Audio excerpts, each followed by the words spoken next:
Hi students, this is fund. Welcome back to my channel.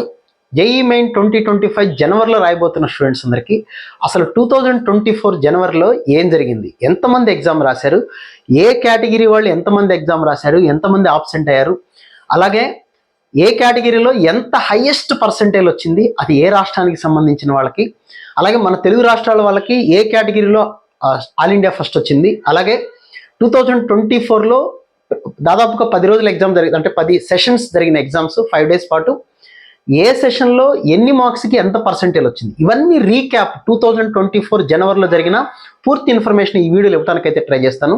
Last వరకు చూడండి, మీకు కూడా కొంత అవగాహన ఉంటుందనే ఉద్దేశంతో ఈ వీడియో చేస్తున్నాను. 2024లో మనందరికీ తెలిసిన విషయం ఏంటంటే 5 డేస్ పాటు ఎగ్జామ్ జరిగింది. జనవరిలో 27th, 28th, 29th, 27th, 29th, 30, 31st and February 1st ఈ 5 రోజుల పాటు రోజుకి 2 సెషన్స్లో మార్నింగ్ ఒకటి ఈవినింగ్ ఒకటి ఎగ్జామ్ జరిగితే అలా 10 పేపర్లు 30 మార్క్స్కి ప్రతి సబ్జెక్ట్లో ఉన్నాయి.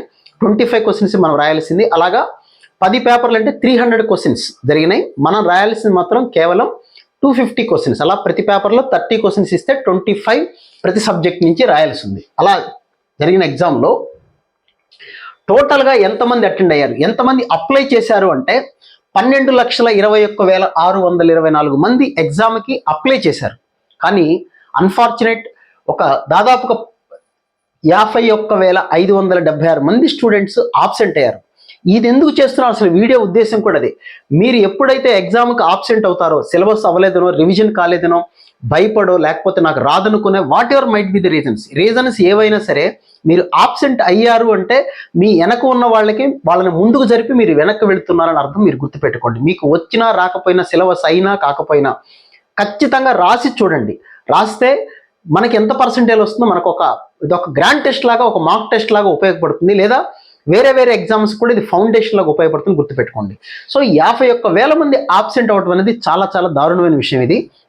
అలాగే గర్ల్స్లో ఎంతమంది అప్లై చేశారు అంటే 4,937 మంది అప్లై చేస్తే అందులో 19,000 మంది ఆబ్సెంట్ అయ్యారు. అలాగే బాయ్స్లో 8,20,000 మంది అప్లై చేస్తే 32,444 మంది ఆబ్సెంట్ అవ్వడం అయితే జరిగింది. ఏదైనా రీజన్స్ అయి ఉండొచ్చు, సిన్సియర్ రీజన్స్ అయితే మనం కూడా ఏమనలేం. బట్ భయపడైతే ఎగ్జామ్ అయితే ఆపేయకండి. Next coming to the category వైజ్గా కనుక చూసుకున్నట్లయితే ఓపెన్ కేటగిరీలో 4,12,012 మంది అప్లై చేస్తే ఆబ్సెంట్ అయింది 19,372 మంది ఆబ్సెంట్ అయ్యారు. అలాగే ఈడబ్ల్యూఎస్ కేటగిరీలో 1,54,000 మంది కనుక 1,54,415 మంది అప్లై చేస్తే 33,722 మంది ఆబ్సెంట్ అవడం అయితే జరిగింది. అలాగే ఓబీసీ కేటగిరీలో హైయెస్ట్ కాంపిటీషన్ ఉన్నది ఏంటంటే ఓబీసీ కేటగిరీలో 4,93,864 మంది అప్లై చేశారు. అందులో ఆబ్సెంట్ అయిన వాళ్ళు 18,878 మంది. అలాగే ఎస్సీ కేటగిరీకి సంబంధించి 1,20,390 మంది స్టూడెంట్స్ అప్లై చేస్తే ఆబ్సెంట్ అయిన వాళ్ళు 6,881 మంది ఆబ్సెంట్ అయ్యారు. అలాగే ఎస్టీ కేటగిరీ చూస్తే 40,943 మెంబర్స్ అప్లై చేస్తే 2,723 మంది ఆబ్సెంట్ అయ్యారు. పీడబ్ల్యూడీకి సంబంధించి వాళ్ళు కరెక్ట్ ఇన్ఫర్మేషన్ ఇవ్వలేదు కాబట్టి అఫీషియల్ ఇన్ఫర్మేషన్ నేను చెప్పట్లేదు. ఇందులో వాళ్ళు కూడా ఉంటారు. ప్రతి కేటగిరీలో 5% రిజర్వేషన్ అనేది పీడబ్ల్యూడీకి ప్రతి సీట్స్లో కూడా ఉంటుంది. సో ఓవరాల్గా 95.8% మాత్రమే అటెండ్ అవ్వటం అయితే జరిగింది. 51,576 స్టూడెంట్స్ అయితే ఆబ్సెంట్ అవ్వటం అయితే జరిగింది. నెక్స్ట్ ఎవరెవరికి ఎంతంత పర్సెంటేజ్ వచ్చింది, జనవరిలో పరిస్థితి ఏంటి? జనవరిలో రాసిన స్టూడెంట్స్లో 23 మెంబర్స్కి 100% రావటం అయితే జరిగింది. 100% 23 మెంబర్స్కి రావటం అయితే జరిగింది. అందులో మన తెలుగు రాష్ట్రాలకు సంబంధించిన స్టూడెంట్స్ కూడా దాదాపుగా 12-13 మంది ఉండటం కూడా చాలా గొప్ప విషయం. ఆంధ్రప్రదేశ్కి సంబంధించి, తెలంగాణకు సంబంధించి రిషికేశ్ టాప్ అనమాట. ఇది ఇండియాలో టాప్ పర్సెంటేజ్ వచ్చిన వాళ్ళు జనవరి సెషన్లో 23 మెంబర్స్. తెలంగాణకు సంబంధించిన స్టూడెంట్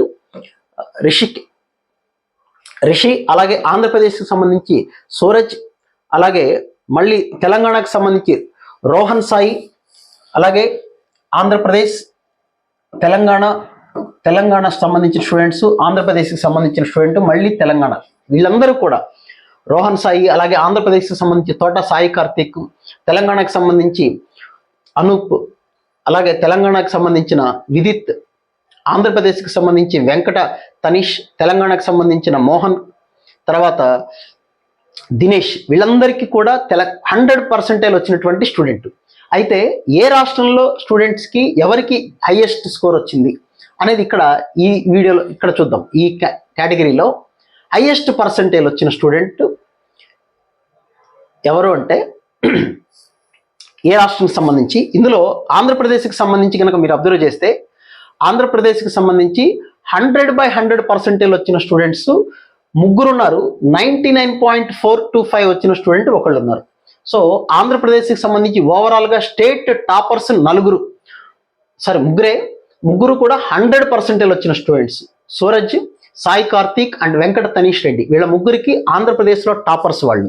తెలంగాణలో టాపర్స్ ఎవరు అంటే తెలంగాణకు సంబంధించి దాదాపుగా 1 2 3 4 5 6 7 స్టూడెంట్స్కి 100% రావడం జరిగింది. ఇందాక పేర్లు చదివా నేను. ఇది తెలంగాణకు సంబంధించిన టాపర్స్ వీళ్ళు. ఇంకా అలాగే ప్రతి రాష్ట్రానికి సంబంధించిన టాపర్స్ కూడా ఇచ్చారు, వాళ్ళు లిస్ట్ కూడా ఇచ్చారు.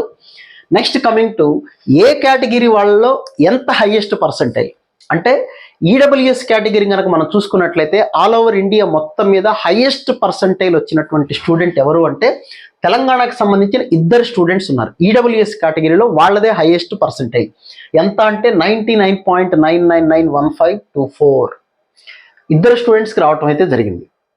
నెక్స్ట్ ఓబీసీ కేటగిరీలో హైయెస్ట్ పర్సెంటేజ్ వచ్చిన స్టూడెంట్ ఆంధ్రప్రదేశ్కి సంబంధించిన స్టూడెంట్, అతనికి 100%. ఎస్సీ కేటగిరీలో 100% వచ్చేసింది. ఆ కుర్రాడు సూరజ్ అనే కుర్రాడికి 100% వచ్చింది. అలాగే ఎస్సీ కేటగిరీలో చూస్తే తమిళనాడుకి సంబంధించిన స్టూడెంట్కి, అలాగే తెలంగాణకి సంబంధించిన మోహిత్ అనే కుర్రాడికి కూడా 99.9991524 ఇది హైయెస్ట్ స్కోర్ అనమాట. ఎస్సీ కేటగిరీలో తమిళనాడు, ఎస్టీ కేటగిరీలో తెలంగాణకు సంబంధించిన స్టూడెంట్. అదే ఓబీసీలో అయితే మాత్రం ఆంధ్రప్రదేశ్ టాపర్ స్టూడెంట్ ఉన్నాడు. వీళ్ళందరూ కూడా 100/100 ఓబీసీ కేటగిరీలో వచ్చిన వాళ్ళు. నెక్స్ట్ జనరల్ కేటగిరీలో చూస్తే, జనరల్ కేటగిరీ చూడండి ఎంత మందికి 100% వచ్చిందో. వీళ్ళలో మన తెలుగు రాష్ట్రానికి సంబంధించిన వాళ్ళు, తెలంగాణ సంబంధించిన ఇందాక చదివాను కదా రిషి, వీళ్ళందరూ ఉన్నారు. ఓపెన్ కేటగిరీలో హైయెస్ట్ అనమాట. ఓకే, పీడబ్ల్యూడి కేటగిరీకి సంబంధించి కనుక చూస్తే హైయెస్ట్ పర్సంటేజ్ వచ్చిన క్యాండిడేట్ ఎవరంటే తెలంగాణకు సంబంధించిన శ్రీచరణ్ అనే కుర్రాడికి 99.98729 ఇస్ ద హైయెస్ట్ పర్సంటేజ్. ఇది కేటగిరీ వైజ్గా హైయెస్ట్ పర్సంటేజ్ వచ్చినటువంటి పరిస్థితి.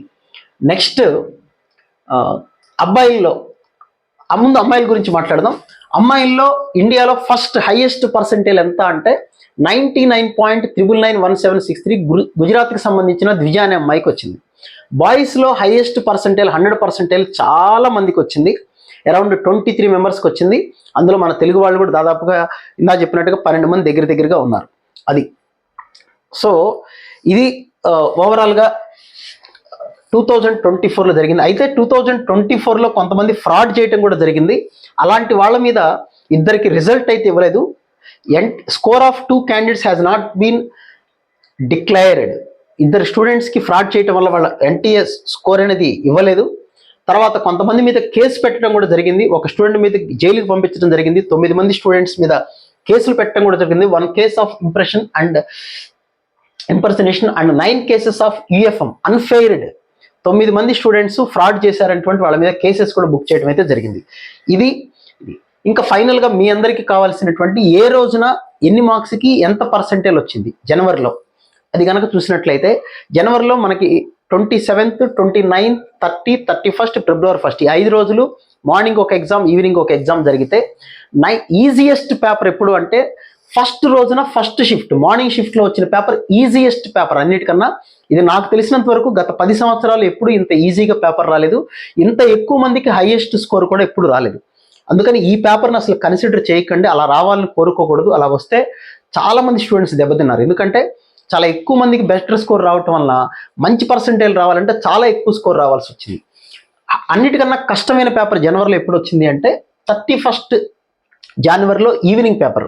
31st జనవరి ఈవినింగ్ రాసిన వాళ్ళకి 151 మార్క్స్కే 99% వచ్చేస్తే 236 మార్క్స్ కానీ ఫస్ట్ రోజున మార్నింగ్ షిఫ్ట్లో 99% రాలేదు. అంటే ఇది ఎంత ఈజీగా ఉందో అర్థం చేసుకోండి, ఇది ఎంత టఫ్గా ఉందో ఆలోచించుకోండి. ఇలా పేపర్ వస్తే తక్కువ స్కోర్కి 90% చూడండి, 72 మార్క్స్కే 90% వచ్చింది. ఇక్కడ 139 మార్క్స్ కానీ 90% రాలేదు. కాబట్టి పేపర్ ఎప్పుడూ కూడా మోడరేట్ లెవెల్ నుంచి అది టఫ్గా ఉంటేనే మనకే కాదు అందరికీ కూడా ఆ రకమైనటువంటి ఫీల్ ఉంటేనే కాస్త తక్కువ స్కోర్కి మంచి పర్సెంటేజ్ రావడం జరుగుతుంది. అఫ్ కోర్స్ పేపర్ ఈజీనా టఫ్ అనేది మన చేతుల్లో ఉండదు. మనకి పేపర్ ఎలా వచ్చినా ఆ రోజున స్టూడెంట్స్ ఎంతమంది ఈజీగా ఫీల్ అయ్యారు అనేదే ఇంపార్టెంట్. 27th మార్నింగ్ 236 మార్క్స్కి వస్తే ఈవినింగ్ రోజున 211కి, తర్వాత 203, 212 ఇవి 99% రావడానికి ఛాన్స్ వచ్చింది. ఇది పూర్తి డేటా. 95% ఎక్కడ వచ్చింది, 96.5% ఎన్ని మార్క్స్కి వచ్చింది ఇది. సో ఓవరాల్గా చూసుకుంటే 2024 అనేది ఫస్ట్ డే రాసిన స్టూడెంట్స్ మీకు ఎవరైనా తెలుసుంటే పాపం వాళ్ళు చాలా బాధపడ్డారు. చాలా ఈజీగా రావటం వల్ల చాలా ఇబ్బంది పడ్డారు వాళ్ళు పర్సెంటేజ్ వచ్చినప్పుడు, రిజల్ట్ వచ్చినప్పుడు. ఇది రాసిన వాళ్ళైతే తక్కువ స్కోర్కి రాసినప్పుడు చాలా బాధపడ్డా, రిజల్ట్ వచ్చిన తర్వాత చాలా హ్యాపీగా ఫీల్ అయ్యారు. ఇవన్నీ సహజంగా జరుగుతూ ఉంటాయి. పర్సెంటేజ్ వచ్చినప్పుడు మనకు కావాల్సింది ఏంటంటే ఆ రోజున మనం ఎలా పెర్ఫామ్ చేసామనేది చాలా ఇంపార్టెంట్. సో మీరు ఎగ్జామ్కి అయితే ఆబ్సెంట్ కావద్దు. ఈ వీడియో చేయటం ముఖ్య ఉద్దేశం ఏంటంటే ఎంతమంది ఆబ్సెంట్ అవుతున్నారో చూడండి. భయపడో రకరకాల కారణాల చేత మీరు కాంట్ బట్ సిచ్యువేషన్ తప్ప ఆబ్సెంట్ అవ్వద్దు. ఎగ్జామ్కి అటెండ్ అవ్వండి. మీకు వచ్చింది జాగ్రత్తగా టైం చూసుకొని రాయండి, ఇబ్బంది ఏమీ లేదు. ఎంతో కొంత పర్సెంటేజ్ తోటి మనం ఎన్ఐటి వరంగల్లో, ఎన్ఐటి తిరుచిలో మంచి కాలేజీలోకి వెళ్ళటానికి ఛాన్స్ ఉంటుంది మీరు కష్టపడితే. సో కష్టాన్ని నమ్ముకోండి. So wish you all good luck. మళ్ళీ ఇంకొక వీడియోలో మళ్ళీ కలుద్దాం. మీకు ఏదైనా డౌట్ ఉంటే ఈ వీడియో కింద కామెంట్ సెక్షన్లో మెన్షన్ చేయండి, మళ్ళీ డిస్కస్ చేద్దాం. Thank you.